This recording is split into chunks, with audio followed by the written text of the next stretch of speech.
Good evening and many thanks for joining us live on QTV. You are watching QTV News and I am Ajibentu Drame. In tonight's top stories. Institute, together with the Inter-Party Committee and UNDP, on Saturday launched the Women's Branch of the Inter-Party Committee. The Minister of Interior has presided over the inauguration of a digital police system to collect and digitalize police data and share information electronically between law enforcement agencies nationally and internationally. To conclude our series on teachers to commemorate World Teachers' Day, our correspondent in Jara Soma spoke to various people about the important role of teachers. In sports news, the Maiden QCL Youth Cup reached an epic climax with 2 finals, which saw exciting play and lots of goals scored.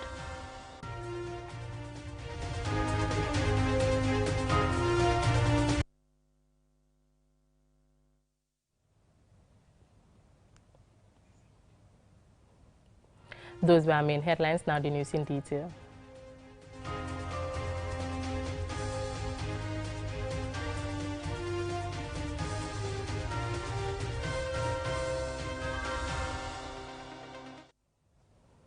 Now, in a collaboration, the National Democratic Institute, together with the Inter-Party Committee and UNDP on Saturday, launched the Women's Branch of the Inter-Party Committee. As Aliu Sisi reports, the branch will serve as a platform to seek solutions to diverse issues facing women, including the low representation in governance institutions. The establishment of the Women's Branch is part of the Inter-Party Committee's agenda to promote inclusion, especially the political participation of women at the national and local levels.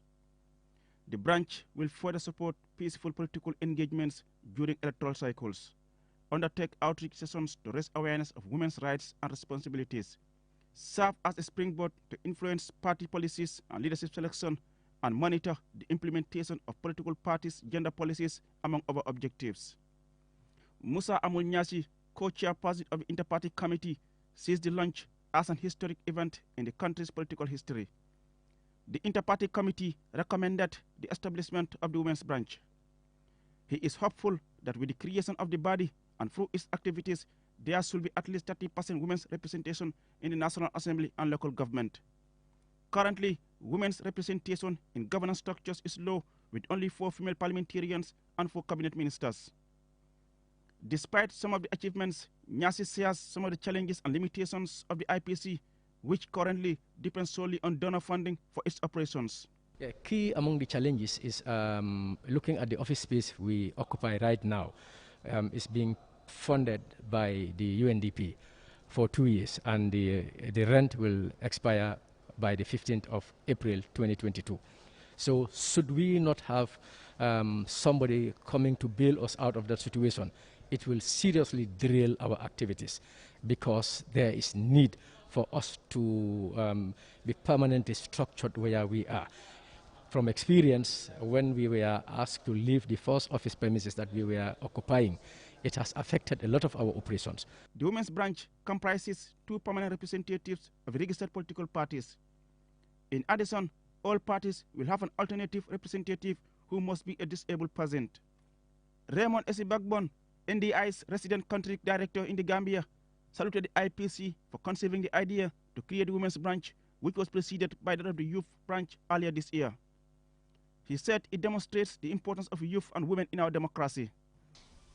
We are also very passionate about inclusion, about the role of different groups, different electoral stakeholders, the need to get everyone on board in the political process. And gender is a very key component of the work that we do globally. Nana Chimbua, UNDP Deputy Resident Representative, describes the launch as a giant step towards achieving inclusive politics. She recognizes women's leadership and equal participation as a matter of human rights, which are key pillars of democracy and lasting peace and development. It comes at a time when we are accelerating the implementation of the SDGs, but also at a moment when the country, the Gambia, is moving closer to the December 2021 presidential elections and the April 2022 parliamentary elections. Deputizing for Minister Fatou Kinte Ndeye Marie Njai, Permanent Secretary at the Ministry of Gender, Children and Social Welfare, gave assurances of her ministry's support to the women's branch. The government of the Gambia has, through its policies and actions, demonstrated its commitment to work towards the reduction of gender inequalities and promotion of gender equity and equality in all areas. Women make up 56.6% of registered voters for the upcoming election, hence the need to include them in the policy-making process and political leadership. Reporting for QTV News, I am Aliou Cisse. The Minister of Interior has presided over the inauguration of the West Africa Police Information System, WAIPS, the digital police system to collect and digitalize police data and share information electronically between law enforcement agencies nationally and internationally. Babukase has the rest of that. The Interior Minister Yankuba Sonko formally inaugurated the West Africa Police Information System, WAIPS Center in the Gambia. The system is designed to strengthen the capacity of law enforcement agencies across the ECOWAS region by collecting, analyzing and sharing information. The main objective, according to the Interior Minister, is to tackle transnational organized crime and terrorism in West African sub-region. The main objective of the WAIPS program is to increase the capacity of West African law enforcement agent authorities to combat transnational crime, terrorism, and other menaces through enhanced information sharing. Contingent of this important project in enhancing regional peace and security, the government of the Gambia, through my ministry, adopted the project and signed an MOU in 2019, leading to the establishment of the Data Collection and Registration Center, which we are now inaugurating today. The government of Gambia, through my ministry, has rendered its full support and commitment towards the full implementation of this project right from the onset.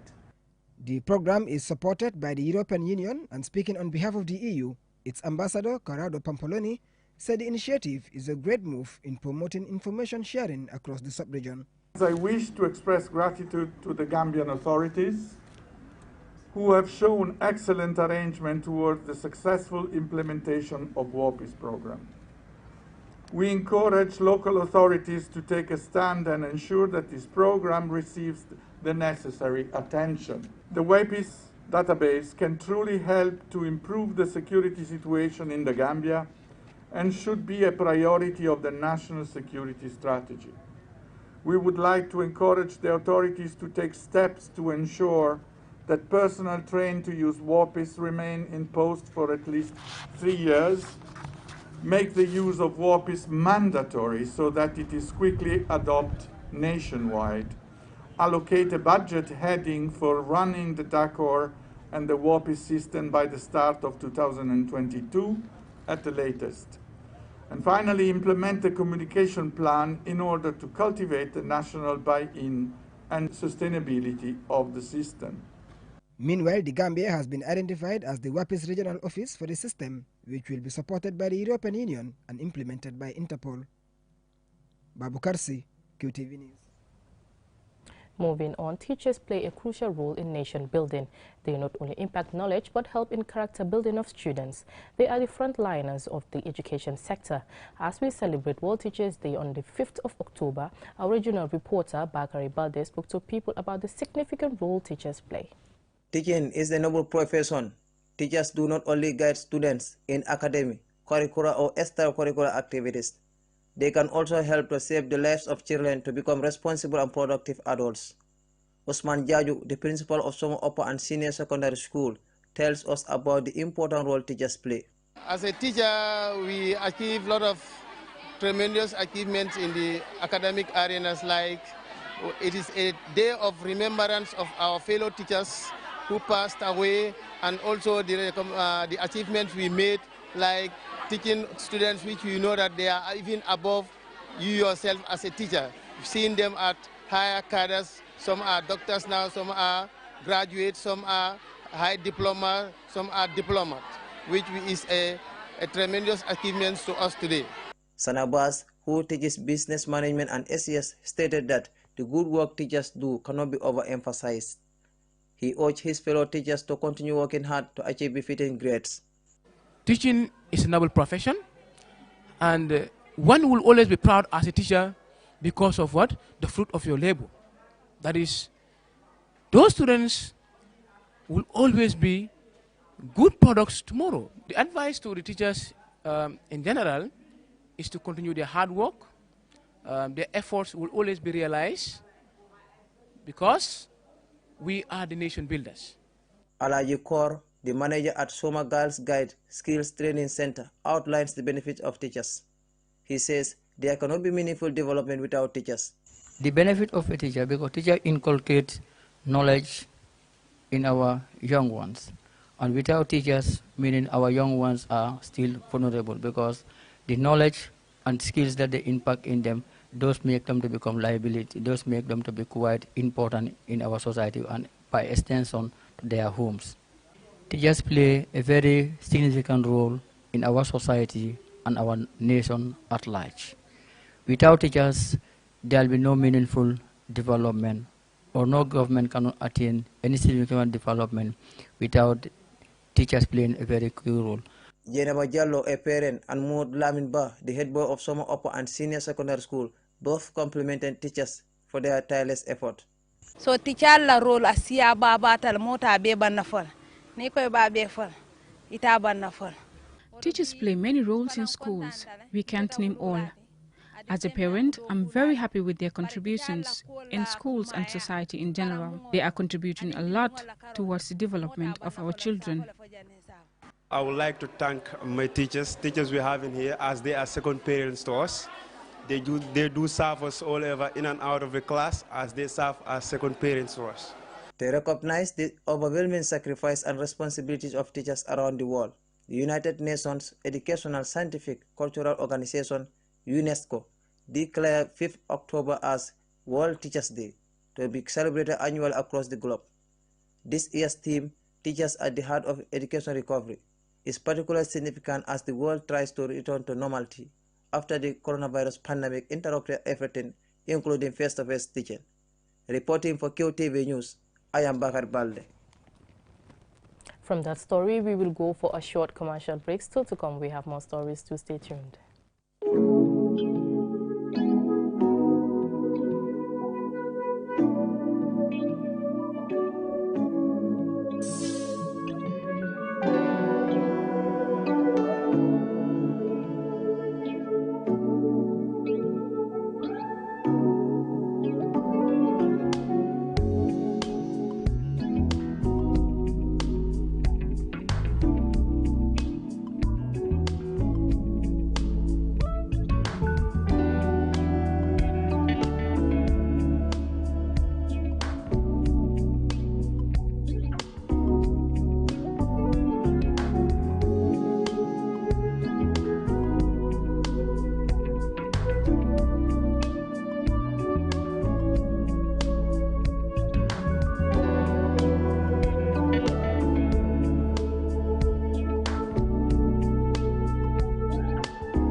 Check out the all-new Tigo app at S-Pass Motors. Call 3522-222 or 353-2222 for more information.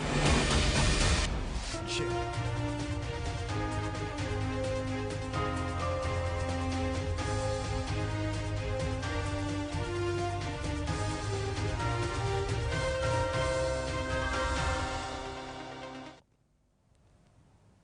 Welcome back. Now, as we get towards the end of the rainy season, farmers have started harvesting their maize farms. Some are seeing signs of bumper harvest due to plentiful rainfall during this year's rainy season. Here's our regional correspondent, Don Williams. In some parts of the world, people are suffering from droughts, floods, and raging fires that have destroyed properties, gardens, and farms. However, despite two severe windstorms that caused massive destruction, the Gambia enjoyed abundant rain. Women maize vendors explain some of the issues they encountered. Kani Ture, a retail seller, explains. We have many challenges. We do not have any stalls or space where we can sell our produce. Anywhere we go, they send us away. They keep telling us we can't sell our produce here. If they can help us with a space, we will be more than grateful. This is what we depend on to feed our families.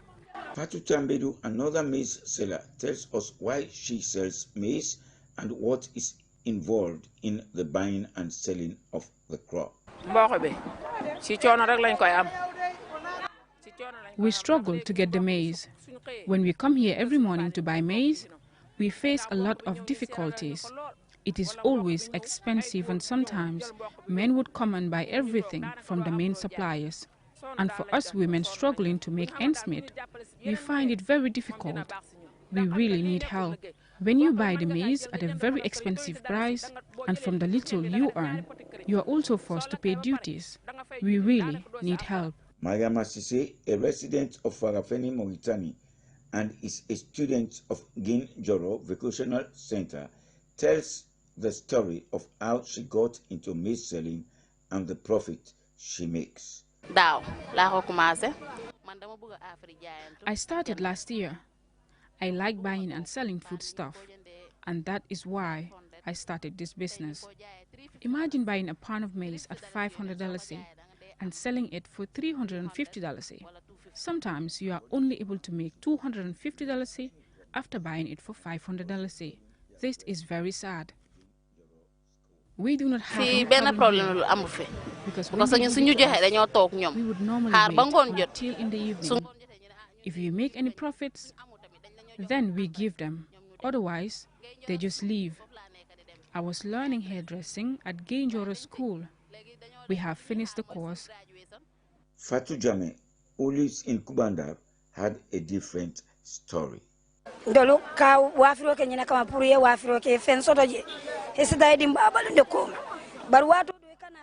We are in this business to earn a living, but sometimes you would buy maize, let's say the entire garden sometimes.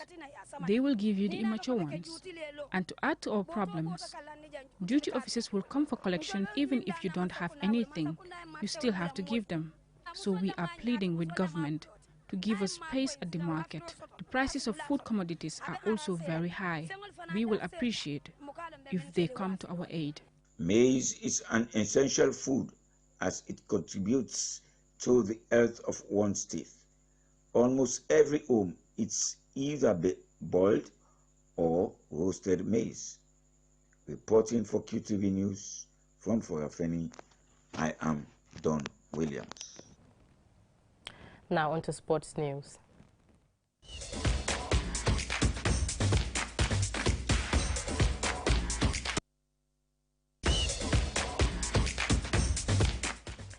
The Maiden QCell Youth Cup reached an epic climax with two finals. In the first, Medina United defeated Q City in under 15 category 3-2, while in the under 18 category, Q City emerged champions with 2-0 victory over Golden Youth Football Academy. Our sports reporter, Momudu Gajaga, watched it all and he now reports. Goals galore final in the under 15 category of the QCell Youth Cup between Q City and Medina United. The visitors, Medina United, took the lead in the 7th minute through Fodering Konate's superb free kick. Idrissa Barrow equalized for Q City with a long-range shot. Medina United took the lead for the second time when Alaji Nyang's shot was deflected into the net in the 16th minute. Back came Q City as Idrissa Barrow levelled for his side in the 22nd minute to make it 2-2, which is how it stayed at the break.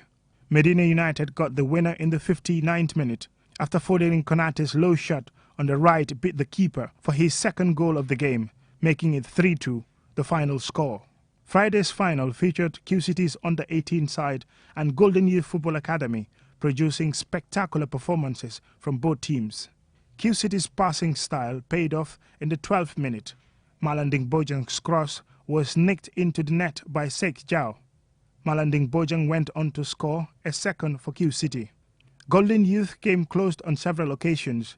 They even had a shot that crossed the line, but to their dismay, it wasn't given by the referee. There were no further goals, and Q City won 2-0. Several prizes were given to the deserving awardees, ranging from most disciplined team, best player, leading goal scorer, amongst others. Mohamed Jah, chairman of the Q Group, says he is pleased with the tournament and advised the players to take their football and education seriously. Tournament B is a yearly tournament. It's not only this year. Next year, dinañ ama the same tournament, but ñu ngi yaakaar ne next year, instead of 8 teams, 8 academies, maybe dinañ am up to 12 or 16 academies. This is going to be an annual tournament. We've opened our doors as a company to do our part in the country's development. The final was attended by dignitaries including William Abraham, president of Real de Banjul Football Club, Tijan Jete Gambia Football Ambassador, Pasware Fai, Vicente Gomez, Matar Mboj, and several others. Impress na trop bu baax si xalé yi nga xamné ñoo nekk Q City ak benen team bi, especially xalé Q City man since buñ nekké xalé bu ndaw gis na len. Ma ngi wax ne sax Mohamed ma ne ko lii da nga ko di def every year because level yi xale is getting more higher. I'm very impressed about the level. This is very important in our football that we can have this kind of tournaments. It means it will also help the coaches of the under-17, the under-20 to recruit from such tournaments. Very, very good. The QCell Youth Cup is the maiden structured organized football academy tournament televised in the Gambia. The competition provides both good football and exciting goals, with great ambience from chanting fans. Momodu Gajaga, QTV News. Before we end, here's a recap of our main headlines. In a collaboration, the National Democratic Institute, together with the Inter-Party Committee and UNDP on Saturday, launched the women's branch of the Inter-Party Committee. The Minister of Interior has presided over the inauguration of the digital police system to collect and digitalize police data and share information electronically between law enforcement agencies nationally and internationally. To conclude our series on teachers to commemorate World Teachers Day, our correspondent in Jaro Soma spoke to various people about the important role of teachers. In sports news, the maiden QCell Youth Cup reached an epic climax with 2 finals, which saw exciting play and lots of goal scores. Well, that's it for me in today's news. Thank you for watching and have a good evening.